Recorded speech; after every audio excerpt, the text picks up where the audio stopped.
l'état de la justice en France, il est vrai que dans 8 cas sur 10, les plaintes pour violences faites aux femmes sont classées sans suite. Ce n'est pas seulement la statistique des associations, c'est aussi la stat de rapport officiel concernant par exemple les femmes qui étaient venues dire à la police qu'elles étaient victimes de violences conjugales et qui finalement étaient victimes de féminicide. Donc en fait aujourd'hui on a un problème, c'est-à-dire que le système judiciaire est en panne.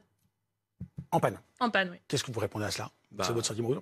En panne, pas vraiment. En tout il cas, fonctionne lentement, mais il avance trop lentement. Comment vous expliquez les statistiques de classement? En tout cas, il y a une volonté affichée depuis des années, notamment de ce gouvernement et du ministre de la Justice, de placer la question des violences conjugales et des violences faites aux femmes parmi des priorités. Et les procureurs, quand on leur parle, ils nous le disent. Vous leur parlez aux procureurs? Absolument. Ah bon, dans quel cadre? Ils priorisent. Vous êtes juriste?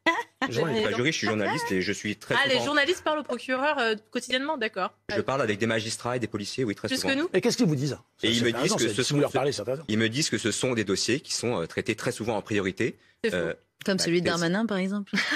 Je vois pas quel est le rapport avec M. Darmanin, mais enfin... Ah non, il a pas été accusé d'agression sexuelle, quand même. Mais quel est le rapport avec Gérard Depardieu? Mais la difficulté... C'est de viol aussi. Des points communs.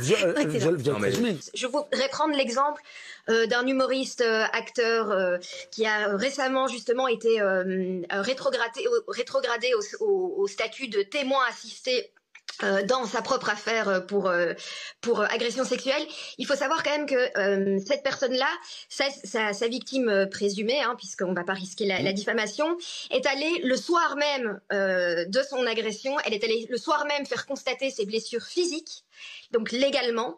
La justice a reconnu qu'il y avait l'existence d'un stress post-traumatique, donc d'un traumatisme, et malgré le fait qu'elle a tout de suite été faire constater légalement des blessures qui étaient quand même des lésions anales, d'accord, et l'existence d'un choc post-traumatique reconnu par la justice, elle n'a pas réussi à faire condamner son agresseur. Moi, je voudrais quand même qu'on me parle d'un rapport sexuel consenti qui débouche sur des lésions anales et un stress post-traumatique. Ça, c'est un déni de justice. Quoi qu'en dise valeur actuelle, l'extrême droite, etc., que les magistrats écoutent, valeur actuelle qui ferait bien de changer de nom parce que les valeurs sont plus du tout actuelles, mais soit c'est un autre sujet.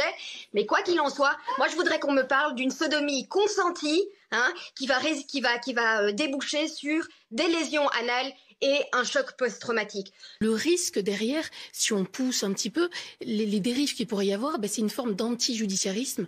On ne se retrouve plus dans la justice, on n'a plus du tout confiance et on s'en distingue complètement, voire même un discours quelque peu complotiste avec l'idée que la justice jamais ne répondra aux violences. 0,6%. Il n'y a rien de complotiste, c'est dingue d'entendre ça. Ce sont des chiffres. Non, mais le complotiste, ce que dire, je traduis à ma façon, c'est de dire la justice n'avait pas son travail, en gros on ne punit pas. C'est pas complotiste de le dire. Je veux dire, je suis avocate, je suis des dossiers de violences faites aux femmes.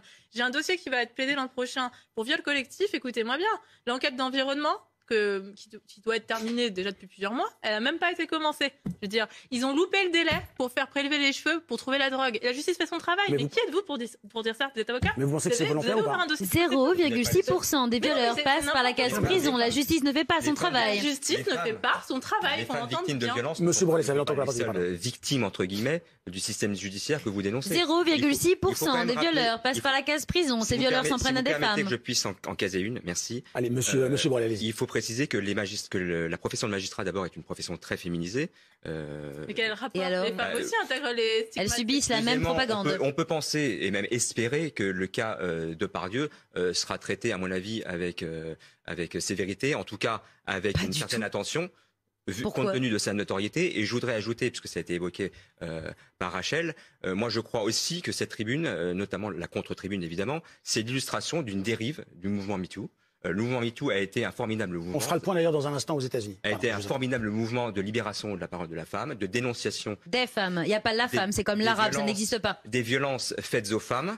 Malheureusement, c'est un mouvement qui a été piraté par une minorité de néo-féministes sectaires et revanchardes. Une minorité mais revanchardes de quoi?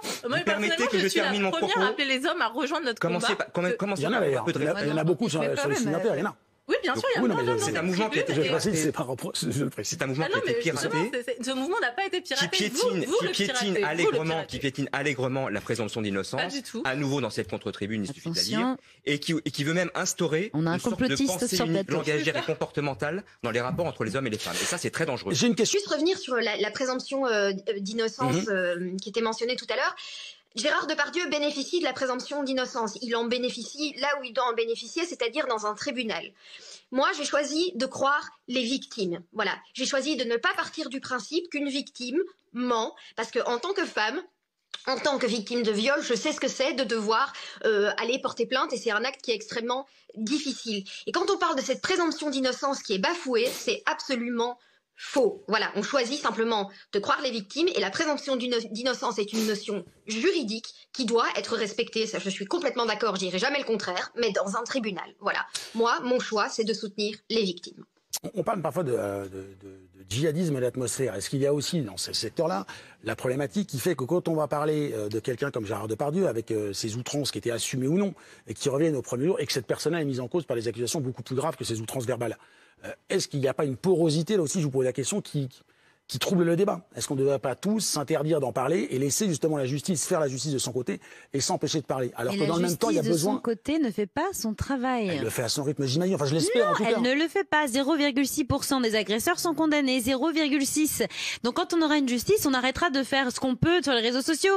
Pour l'instant, il n'y a pas de justice pour les femmes. En quelle langue? Il faut vous le dire. Elle divise d'abord parce que il s'agit de Gérard Depardieu, qui est le plus grand acteur en France. Mais non, pas du tout. Ensuite, elle divise parce que Emmanuel Macron y a mis son grain de sel et qu'évidemment l'affaire est devenue politique. Elle divise aussi parce que cette affaire est en cours d'instrumentalisation, des deux côtés d'ailleurs, idéologique. J'ai entendu tout à l'heure des propos hallucinants sur la présomption d'innocence. La présomption d'innocence, ça n'est pas un principe relatif qu'on pourrait respecter ici ou là. Personne n'a dit que c'était relatif. Non, elle n'a pas dit ça. C'est tout à fait ce que j'ai compris. Non, elle a dit que c'était une notion juridique. Ça me rassure, ça veut dire que vous ne comprenez rien. Avec toute votre argumentation. Et à la lecture de la contre-tribune, M. Depardieu est qualifié de bourreau. Où est la présomption d'innocence dans le choix de ce mot? Alors, vous ne m'avez pas écouté, ou alors juste vous n'avez vraiment rien compris. Je répète, M. Depardieu est qualifié de bourreau. D'accord. Où est la présomption d'innocence? Je viens de dire que la présomption d'innocence s'appliquait dans les tribunaux et que par ailleurs, elle devait être mise en balance avec des axes d'enquête qui n'existent pas dans la plupart des dossiers. Elle n'a pas à être mettre en balance. Si, puisque, alors, d'accord. Il y a aussi une présomption d'innocence des victimes, en fait. Dans le droit, je vais vous l'apprendre. Chaque vous adaptez à votre sauce, on a bien compris. Non, chaque citoyen et chaque citoyenne a le droit, en droit pénal, vous faites passer l'idéologie, votre idéologie avant une enquête, avoir une enquête digne de ce nom, d'accord? Aujourd'hui, bah non, vous l'avez pas compris. Mais écoutez, visiblement, vous ne comprenez rien, donc je sais pas pourquoi je vous parle. C'est catastrophique. C'est ça qui est triste, en fait. En fait, comment parler à des murs? Comment aujourd'hui vous estimez qu'on peut faire avancer les choses? Comment on peut mieux prendre en compte la parole des plaignantes? Visiblement, ça avance. Mieux enquêter, mieux juger. Alors déjà, je pense qu'une bonne chose pour à peu près tous les sujets de société, dont les violences sexistes et sexuelles, c'est arrêter d'inviter l'extrême droite sur les plateaux de télévision, ça nous fera du bien. Et ensuite, je pense aussi que... Je laisserai répondre Monsieur Brelet. Pardon, enchaînez, je vous allez pas. Oui, ce serait dommage qu'on finisse ce débat sans qu'il ait l'occasion d'accuser les musulmans.